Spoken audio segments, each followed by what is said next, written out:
What is going on, everyone, and welcome to r/EntitledParents. Now, today's video, the title, I promise you, is not clickbait. This really happened. Let's get straight into the story. No messing about. Here we go. Karen called the police on a 3-year-old.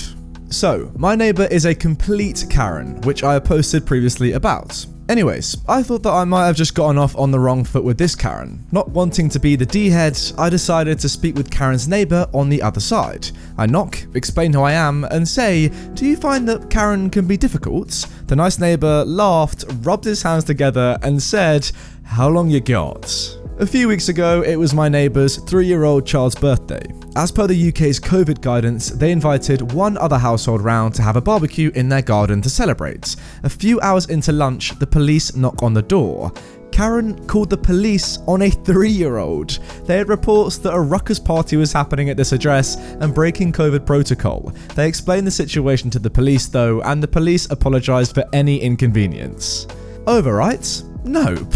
Karen reported the family and their friends to the police again, stating suspected child abuse. She basically stated that because the children were screeching and screaming, which was them playing with water pistols, and the parents were being drunk and disorderly. Also absolute nonsense. Once again, when the police arrived, my nice neighbour saw red but managed to keep it together. The police spoke to the kids, all happy and just confused as to why the police keep showing up. They also spoke to all the adults sitting around outside with 2 beers and half a bottle of wine between the 4 of them. My nice neighbour said he has so many other stories like this, but is trying his best to avoid Karen at all costs from fear of chewing her out. I still think the police should have done something to Karen, but I don't know the law. Yeah, that's a bit of a weird one in my opinion, because I think that, wasting police officers' time in this situation, calling them again and again when there is literally nothing that's going on which is against the law, is in itself against the law, right? I'm pretty sure that is a law in the majority of countries.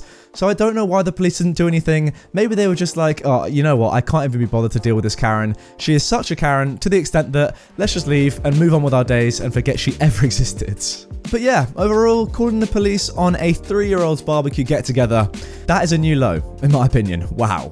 Now for our second story, this one is probably even more mad than the first one. Really nasty lady tried to hurt my niece. It's been a freaking wild day. This really started about a week ago when my wife's brother, his wife, and their daughter came to town. My brother-in-law is an engineer and apparently happens to be one of only 100 or so people who actually knows all about some special software for something.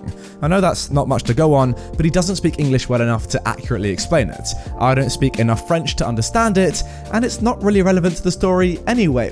Why did you put it in then? He did though get a special visa to come to the US despite the pandemic, and it's been a whole process. Because of isolation requirements related to international travel, his company figured it was worth the time to send him here for 3 months, and paid for his family to come too, which is nice because my wife has been a bit homesick, and having some of her family here has been great for her. On with the show. So, we went grocery shopping today. Usually this is like a 20 to 30 minute thing, but they wanted to see every single American thing in every aisle, so we were there for a while. Mostly my wife and them just strolled through, jabbering in French, and I walked behind them, glassy-eyed and completely checked out. Towards the end of this cultural adventure, I became aware of one particular person who was less than amused, let's say, by their presence. At least twice, she would come up behind us and sigh loudly.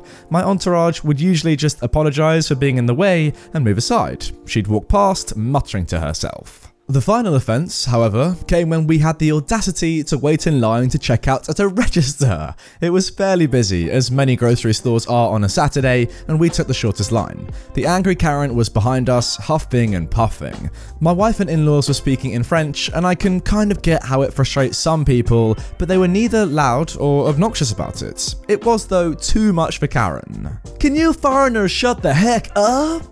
My family goes silent and I turn to face the angry woman. "Excuse me? I'm sorry if we are bothering you, but my family are guests here. Please try to show some courtesy." My slight southern twang apparently struck another chord with her. "You're American? What are you doing with them?" "They are my family and we are here getting groceries." "Why do you have foreigners in your family? Are you a traitor?" My jaw must have dropped. The audacity of that insinuation was unreal. "Mom, First off, I spent 6 years in the US Army and 2 combat tours overseas. Second, being related to someone from another country doesn't make me a traitor, but treating people like garbage just because they are from another country is definitely not how a real American should behave. At this point, Karen is sputtering with rage. She looked like she was about to explode, and my danger sense was kicking in. This woman was unhinged. A manager showed up because we were causing quite the ruckus and asked what was going on. But before I could say anything, Karen explodes. They were a bunch of foreigners, and they were talking in Muslim and probably plotting to blow up the store, and you need to call the cops and arrest them, and... The manager was so shocked by this outburst, and it took him a second to get her to calm down. He looked at me, and I figured I wouldn't get much time to talk, so I said quickly, "These are my wife and in-laws, they are French, they are here legally." Don't listen to him, he's lying, he's a traitor and he's helping them. Arrest them, arrest them, arrest them. She was jabbing her arm and pointing at us. She had gotten the attention of a pair of police officers who had wandered into the store. They came over and spoke to the manager, who told him what happened, trying to talk over the shrieks of, "Arrest them!" The officer told her if she didn't stop, he could not conduct a proper investigation. This seemed to satisfy her, and she stood there with this smug look on her face. I spoke briefly with the officer, telling him what happened, and had my wife show her green card, and my in-laws showed their passports and visa paperwork.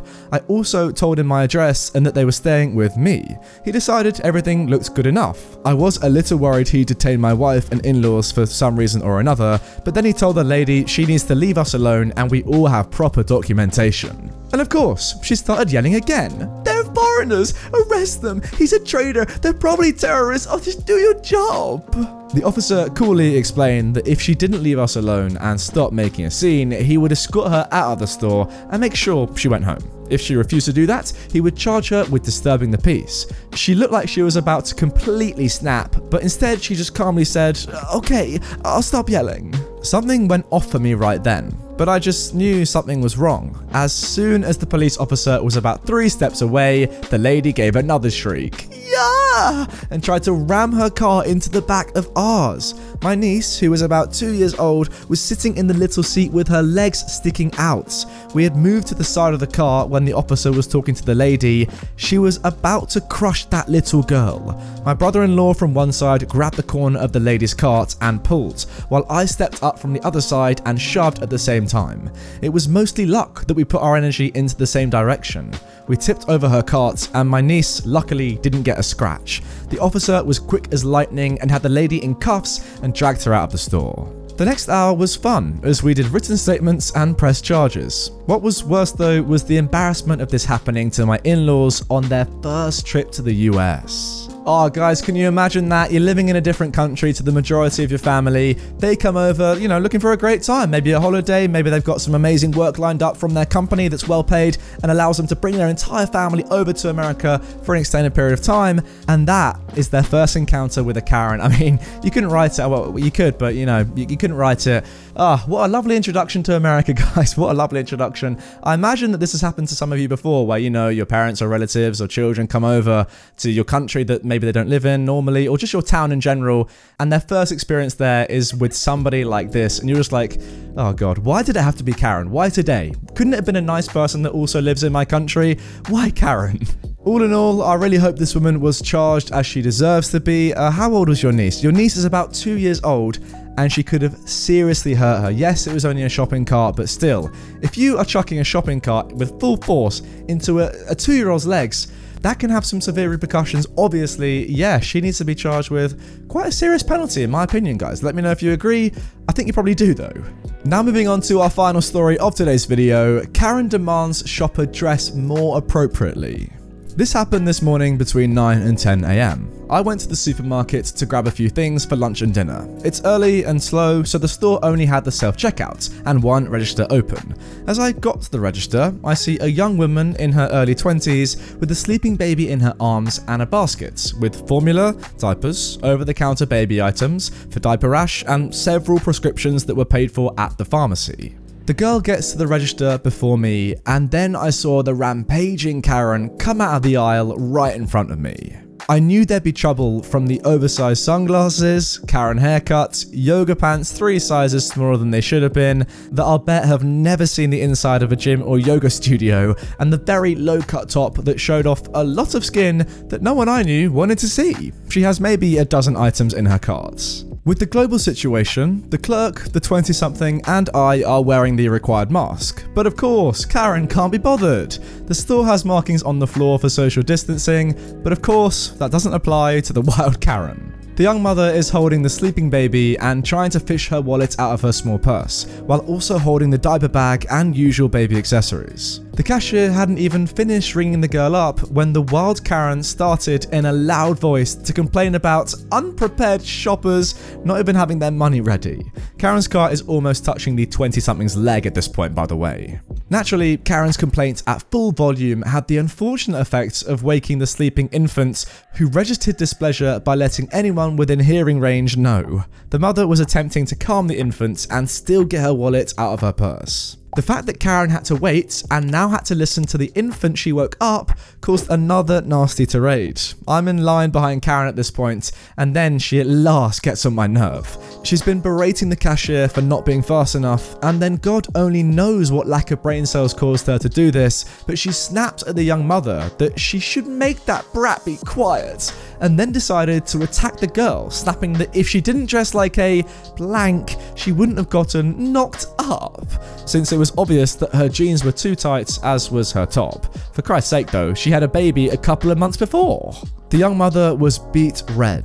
The cashier was in shock. The infant was not liking the noise and was letting it be known that he wasn't happy, and Karen had gotten on my last nerve, and being old, sick, and in a bad mood, and with the worst temper, I let loose. I slipped up past Karen and tossed my card to the cashier and told her the young lady's bill is on me. That got Karen to start again, only for me to loudly say, "Shut up, I'm as tired of your mouth as the little man is." That stunned Karen, who can only sputter. The young mother thanked me and gave the infant her full attention. Karen is fuming and starts heaving her items onto the belt, but apparently her mouth recovered before her brain.